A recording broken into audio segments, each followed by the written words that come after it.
Welcome to Kenton's videos. Enjoy the video. In this video, I will explain how to make delicious crab lollipops.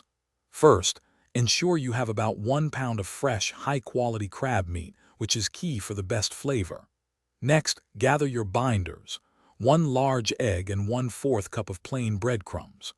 Don't forget your seasonings, including Old Bay, a pinch of salt, and freshly ground black pepper to truly enhance the taste.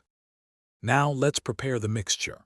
In a medium bowl, gently combine your fresh crab meat with the egg, breadcrumbs, and all your seasonings.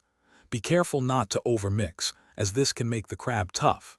Once combined, form the mixture into small, uniform balls, each about 1.5 inches in diameter.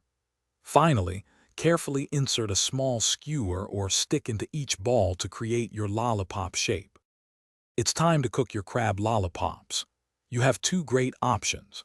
For a crispy exterior, pan-fry them in about 2 tablespoons of oil over medium heat until they are golden brown on all sides.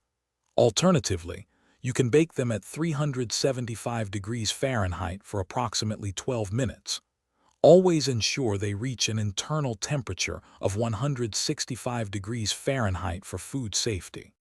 Your delicious crab lollipops are ready to be enjoyed. Serve them immediately with your favorite dipping sauce, like a zesty aioli or a sweet chili sauce. A sprinkle of fresh parsley or chives adds a beautiful touch for presentation. Remember to check the description below for a link to some fantastic leak-proof containers that make meal prep a breeze, along with other great deals. Enjoy your culinary creation. Thanks for watching. Consider subscribing if we helped you.